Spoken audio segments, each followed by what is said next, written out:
बाबा साहब अंबेडकर, जिनको आप लोग जानते ही होंगे, दलितों की मसीहा बाबा साहब अंबेडकर, जिसने छुआछूत को खत्म करने के लिए अपने बच्चों को भी कुर्बान कर दिए।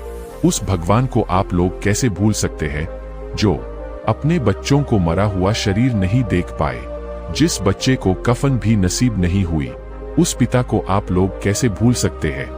आखिर क्यों बाबा साहब अंबेडकर जी अपने बच्चों की मौत की खबर सुनने के बाद भी नहीं आ पाए? ऐसी क्या मजबूरी थी? बाबा साहेब की 5 बच्चों में से 4 बच्चे की मृत्यु कैसे हो गई? इन सभी का जवाब आपको हम इसी वीडियो में देंगे। कृपया इस वीडियो को आप लोग अंत तक देखें, जिससे बाबा साहेब अंबेडकर जी की बच्चों की आपको पूरी जानकारी मिल पाए। इस वीडियो को देखने से पहले अभी तक मेरे इस भीम आर्मी वाला चैनल को सब्सक्राइब नहीं किया है तो जल्दी से कर दीजिए और लाइक शेयर कमेंट भी कर दीजिए, ताकि ऐसे वीडियो का नोटिफिकेशन आपको मिल पाए। और अपने दोस्तों के पास भी शेयर कर दीजिए, ताकि उसको भी इस वीडियो का जानकारी मिल पाए। चलिए वीडियो शुरू करते हैं। यह उस समय की बात है जब बाबा साहब अंबेडकर लंदन में अपनी पढ़ाई पूरी करने गए हुए थे, और यहाँ मुंबई में उनकी बीवी रमाबाई अपने 5 बेटे और 1 बेटी के साथ ऐसे तैसे अपने जीवन को चला रही थीं। उनके पास न खाने को अन्न था और न पीने को पानी। अपनी पूरी दिन चल रहे और गोबर के उपले बनाने में गुजार देती, फिर उन्हें जगह जगह घरों से निकालकर भटकते हुए बेचने में लगा देती। इतना सब कुछ करने के बावजूद भी उनके उपले उनसे कोई नहीं खरीदता, क्योंकि वो एक दलित जाति की थी। पूरे दिन थक हार कर जब घर पहुंचती तब भी एक खाने के लिए रोटी तक का इंतजाम वो कर ना पाती। बेचारे बच्चे बिलक बिलक कर रोते, भूखे पेट ऐसे ही सो जाते। सुबह उठकर फिर उनके पास कुछ खाने को न होता। इन सब के बावजूद भी रमाबाई ने कभी भी बाबा साहब अंबेडकर को ये नहीं कहा कि वह अपनी पढ़ाई छोड़ दे और अपने बच्चे और बीवी के लिए कुछ करे, क्योंकि वह जानती थी कि बाबा साहब का मुख्य लक्ष्य है अपने दलित लोगों के लिए हक की मांग रखना और उन्हें उनके मानव अधिकार दिलाना। वह जल्दी से उसके पास गई और देखा तो बहुत ही तेज बुखार में तप रहा था, पर यह देखकर करती भी क्या, इलाज के लिए पैसे तो थे नहीं। रमाबाई उस रात खूब रोई। अगली सुबह होते ही रमाबाई की आंख खुली तो देखती है उनका बेटा गंगाधर बेचारा बुखार में तड़प रहा होता है। उनके ही सामने वह तड़प तड़प कर दम तोड़ देता है। बेचारी रमाबाई खूब बिलक बिलक कर रोती है। इतनी कम उम्र में अपने बच्चे की मृत्यु देखना कोई आसान बात तो नहीं। जैसे ही रमाबाई थोड़ा होश में आती है, उन्हें यह महसूस होने लगता है कि उनके पास इतने भी पैसे नहीं कि वो अपने बेटे गंगाधर को एक कफन का इंतजाम कर ले। अलमारी से जाकर पुरानी कोई साड़ी का टुकड़ा लेकर गंगाधर को उस साड़ी के टुकड़े में लपेट कर दफना देती है। गंगाधर की मृत्यु से रमाबाई का निकलना बड़ा मुश्किल हो गया था, लेकिन करती भी क्या। कुछ दिन बाद ही उनके बेटे राकेश का भी यही होने लगा। समय पर न खाना मिलने की वजह से काफी उसकी तबीयत खराब हो रही थी। घर में एक रोटी तक न थी जो वह अपने बेटे राकेश को दे पाती। धीरे धीरे उसकी भी तबीयत बिगड़ती चली गई, और फिर वहीं इलाज कराने का पैसा कहां से लाए। बेचारी रमाबाई पूरे पूरे दिन अपने गोबर उपले बेच रही थी ताकि वे कुछ पैसे जुटा पाए, लेकिन असमर्थ रह जाती, क्योंकि छोटी जाति होने की वजह से कोई उनसे उपले नहीं खरीदता। पैसे के अभाव के कारण एक बार फिर रमाबाई ने अपने बेटे राकेश को भी खो दिया। एक बेटे की मौत से ही निकल पाई थी रमाबाई, पर ये क्या दूसरे बेटे की भी मृत्यु उनको देखने के लिए मिली। राकेश के कफन के लिए भी उनके पास पैसे नहीं थे। फिर वही रमाबाई अपनी पुरानी साड़ी का एक टुकड़ा लाई और उसमें राकेश के शरीर को लपेट दिया और उसे दफना दिया। उसके बाद रमाबाई पूरी पूरी रात न सोई। इसी चिंता में लगी रहती कैसे अपने बच्चों को पाले। कुछ दिन बाद उनकी बेटी इंदू की भी ना खाने की वजह से तबीयत खराब होने लगी। उसकी तबीयत खराब होते ही रमाबाई बहुत ज्यादा घबरा गई। उन्होंने यह महसूस किया कि कहीं मेरी बेटी इंदू भी मुझसे दूर न हो जाए। मेरे दोनों बेटों की तरह उन्होंने मन में कहा, इस बार मैं हार नहीं मानूंगी, चाहे कुछ भी हो जाए। इलाज के पैसे इस बार जुटाकर ही रहूंगी। अगले दिन जब रमाबाई अपने घर से निकलती है तो ये सोचकर ही निकलती है कि इस बार तो पैसे मैं जुटा कर ही रहूंगी। वे अन्य प्रकार के काम करना शुरू कर देती है और पूरे पूरे दिन कई घंटों तक गोबर के उपले बेचने के अंदर लगा देती है। जैसे तैसे कुछ समय बाद वह पैसे इकट्ठा कर लेती है। पैसे के इकट्ठा होते ही वह सोचती है, घर जाते ही किसी अच्छे वैद्य जी को बुला लूंगी और अपनी बेटी इंदु का इलाज कराकर उसे बिल्कुल ठीक कर लूंगी। जैसे ही रामाबाई घर पहुंचती है, उनके लिए बाबा साहब का एक खत आया हुआ होता है। खत खोलकर रामाबाई पढ़ती है, मेरी प्रिय रमा, कैसी हो तुम? मुझे माफ करना, मैं तुम्हें ज्यादा खत नहीं लिख पाया, लेकिन रमा, जैसे कि तुम जानती हो, यहाँ पढ़ाई के लिए मुझे कुछ किताबों की जरूरत है, लेकिन उन किताबों को खरीदने के लिए मेरे पास पैसे नहीं है। तो क्या तुम पैसे भिजवा पाओगे? मुझे शीघ्र ही कुछ पैसों की आवश्यकता है। खत पढ़ते ही रमाबाई का दिल फटने को हो जाता है। वह सोचने लगती है कि अब क्या करूं?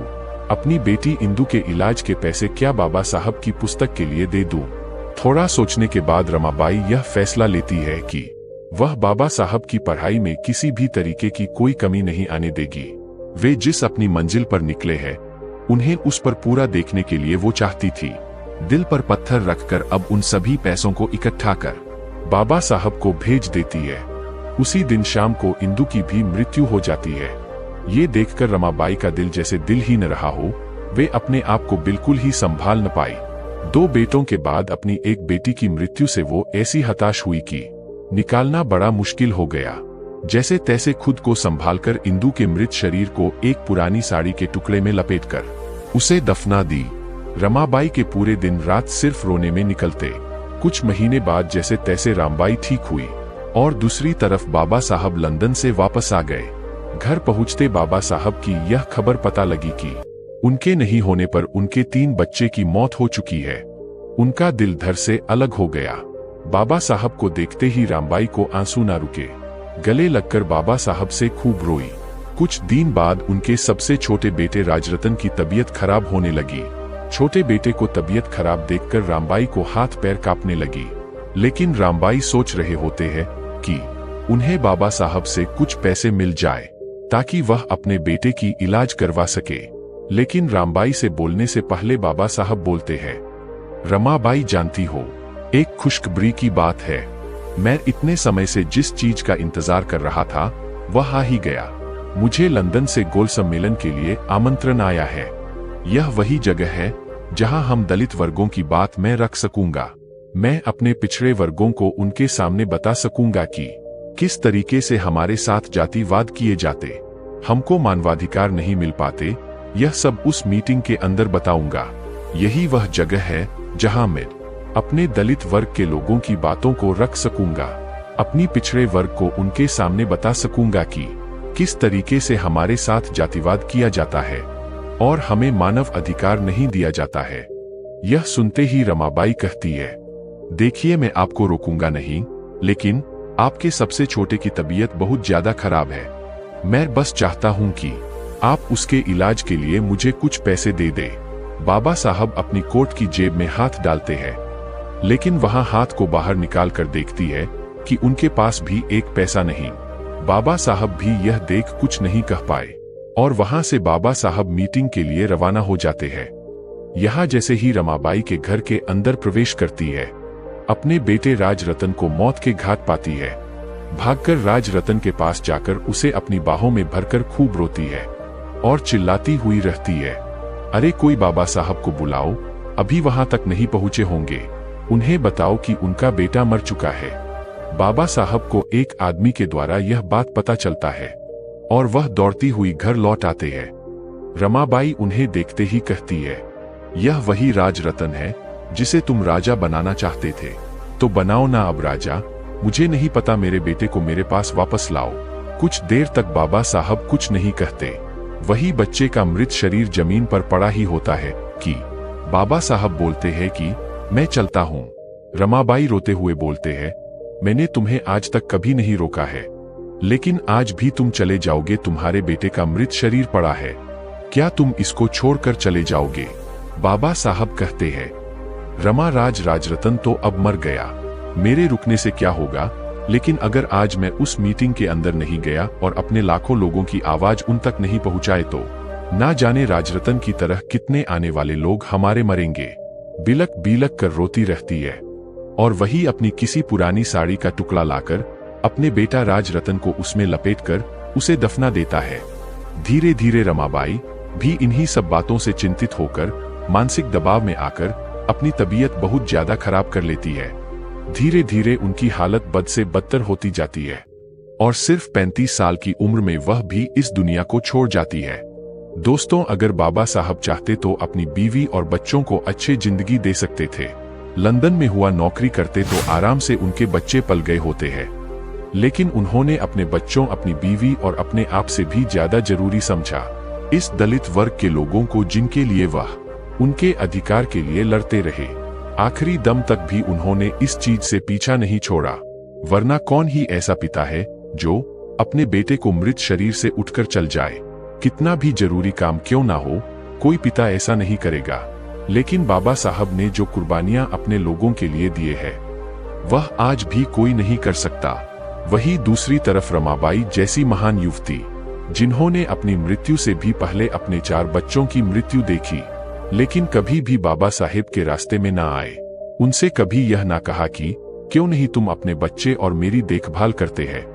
उन्होंने भी हमेशा अपने लोगों के अधिकारों के लिए अपने 4 बच्चों की कुर्बानियां दे दी, और तो और अपनी खुद की भी कुर्बानियां दे दी, पर कभी भी बाबा साहेब के लक्ष्य के बीच ना आए। क्या इस बारे में आप लोग पहले से जानते थे? कृपया कमेंट में बताएं। और इस वीडियो के देखने के बाद भी मेरे इस भीम आर्मी वाला चैनल को सब्सक्राइब नहीं किया है तो जल्दी से कर लीजिए, क्योंकि ऐसी वीडियो बनाने में बहुत ज्यादा मेहनत लगती है। कृपया आप लोग इस भीम आर्मी वाला को सपोर्ट कीजिए। जय भीम, जय संविधान।